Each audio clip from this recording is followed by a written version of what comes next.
അതുകൊണ്ട് പ്രത്യേകം പറഞ്ഞിട്ടുണ്ട്, നിങ്ങളെല്ലാവരും ഏറ്റവും ബെസ്റ്റ് ക്വാളിറ്റി കാണാൻ വേണ്ടി വർക്കിംഗ് ഹാർഡ് ഓൺ ദാറ്റ്.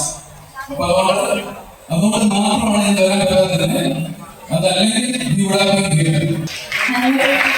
എല്ലാവർക്കും നമസ്കാരം. For your information, I am Gujarati. I was born in Gujarat, brought up here. So Kerala is my home now. And I love the excitement of here. Everybody on that. And the first movie on that, and the first promotional event on that. Maharashtra College. Love your energy.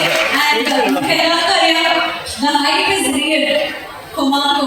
So I want you all to go and watch the movie with your family and friends. Maximum support and love and this film truly deserves all the love and support of yours. The performance debut promotion thank you so much for all the support.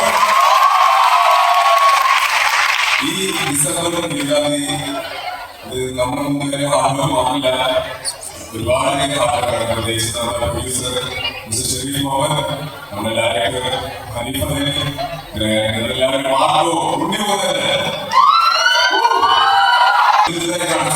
സപ്പോർട്ടാണ്. മ്യൂസിക്കും പോസ്റ്ററും ടീച്ചറും എല്ലാ റിലീസിനും അത്രയും support കാണിച്ചിട്ടില്ല. അതേ സപ്പോർട്ടാണ് നമ്മൾ ആഗ്രഹിക്കുന്നത് ഈ പടം റിലീസാകുമ്പോൾ. അപ്പൊ എല്ലാവരും ഏറ്റവും പെട്ടെന്ന് രീതിയിൽ നോക്കിയ മാർഗം പോയി കാണാൻ.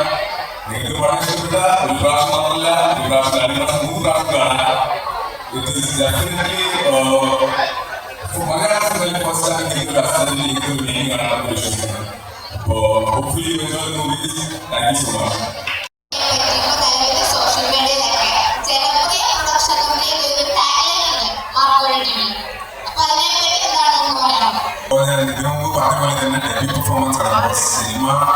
സിനിമയിൽ എങ്ങനെയാണ് പ്രൊഡക്ഷൻ, എങ്ങനെയാണ് ആക്ടിങ്, ആ ഒരു ഡിപ്പാർട്ട്മെന്റ്സ് എനിക്ക് അത്രയും എക്സ്പീരിയൻസ് ഒന്നുമില്ല. പക്ഷെ ഫസ്റ്റ് പടത്തിൽ തന്നെ ക്യൂസിന്റെ കൂടെ ഒരു പടം ചെയ്യാന്ന് പറഞ്ഞാൽ it's the biggest luck I could have had because they really spoiled me, they treated me extremely well and I hope I get to continue working with Cubes Entertainment and Sharif. പിന്നെ അവരുടെ production മാത്രമല്ല, extra step for the audience. അതാണ് എനിക്ക് പറയുന്നത്. Even I am a debut now. So Cubes Entertainment, Sharif is quality, Sharif, the whole production team, they were the best. He made us feel like family. So we felt very comfortable, and I think they set a benchmark out there. And this is how a typical big bang production house is supposed to be. So I really love working with Cubes. So, എനിക്ക് ഞാനിപ്പോ so പുള്ളിക്കാരുടെ qualities ഞാൻ കണ്ടേക്കുന്നത് പുള്ളിക്കാരുടെ right business, പുള്ളിക്കാരുടെ ലോജിസ്റ്റിക്സിന്റെ business, പിന്നെ അങ്ങനത്തെ പരിപാടികളൊക്കെ it's always love to deliver the best. എപ്പോഴും ഒരു best കൊടുക്കണം എന്നാണ് ആഗ്രഹിക്കുന്നത്. അപ്പൊ ഈ സിനിമയിൽ അതിനു വേണ്ടിയുള്ള എല്ലാ കാര്യങ്ങളും അതിന് ബെസ്റ്റ് ആയിട്ട് ചെയ്യണം എന്ന് വിചാരിക്കാറുണ്ട്. അപ്പോ ഈ സിനിമയിൽ നമ്മൾ ഒരു സംഭവം ഈ സോങ് ഇറങ്ങിയ സമയത്ത് ഓഡിയൻസ് ലെവലിൽ അവർ കുറച്ചും കൂടി ഒരുപാട് പേര് അത് ഇഷ്ടപ്പെട്ടു, വേറെ ആൾക്കാർക്ക് വേറെ രീതിയിലുള്ള അത് ഇഷ്ടപ്പെടണം എന്നുള്ള രീതി പറഞ്ഞു. പുള്ളിക്കാരൻ എല്ലാവരും അഭിപ്രായങ്ങൾ എടുത്തിട്ട്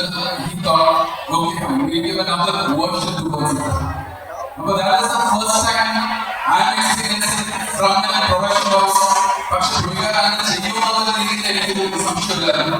പക്ഷെ ഇപ്പോ ഈ പടത്തിന് ഹൈപ്പ് വരുന്നുണ്ട്. ഇപ്പൊ നമ്മുടെ എല്ലാത്തിലും ഹൈപ്പ് വന്നിട്ട് നമ്മളെ നിരാശപ്പെടുത്തലാണ്. ഈ മാർക്കോ നമ്മളെ നിരാശപ്പെടുത്തുവോ അതോ ചോരക്കളിയാവോ? മലയാളത്തിൽ അങ്ങനെ സിനിമ നമുക്ക് ഇതൊരു ബെഞ്ച്മാർക്കായിട്ട് ചെയ്യാൻ പറ്റട്ടെ എന്നുള്ള രീതിയിൽ എല്ലാവരും ഹോൾ ടീം എല്ലാവരും അതിനു വേണ്ടി വർക്ക് ചെയ്തിട്ടുണ്ട്. So it's a theatrical experience, it's a cinematic experience എന്ന് പറയും. So you won't be disappointed എന്ന് മാത്രമേ എനിക്ക് പറയാൻ പറ്റത്തുള്ളൂ. ഈ സിനിമയെ വിശേഷിപ്പിക്കാൻ പറ്റുന്ന 3 വാക്കുകൾ. ഈ സിനിമയെ വിശേഷിപ്പിക്കാൻ പറ്റിയ 3 വാക്കുകൾ. It will be a benchmark, and it's going to be a cinematic experience on a 70mm. ടിവിയിലോ വന്ന് കാണാനൊക്കെ പകരം 70mm കാണാൻ ഉള്ളത് എക്സ്പീരിയൻസ് ആയിരിക്കും. പിന്നത്തെ പഠിക്കാനില്ല. മാനത്തോടെ ഹൈപ്പ് ഓവറാണെന്ന് പറയുന്നവരോട് എന്തെങ്കിലും പറയാനുണ്ടോ? ഹൈപ്പ് ഓവറാണെന്ന് വെച്ചാൽ അവസാനം ഒരു പടം സക്സസ് ആക്കുന്നത് നിങ്ങൾ തന്നെയാണ്, ഓഡിയൻസ് തന്നെയാണ്. അപ്പൊ ഇതുവരെ ഒരു ഹൈപ്പ് നമ്മുടെ സൈഡിൽ നിന്ന് ഉണ്ടാക്കുന്നത് മാത്രമല്ല, നിങ്ങളും ഇഷ്ടപ്പെട്ട കാരണമാണ് ഇത്രയും ഹൈപ്പായിട്ട് ഈ ഒരു ലെവലിലെത്തുന്നത്. രണ്ടുമുണ്ട്. Emotions as complete package. Blood shade,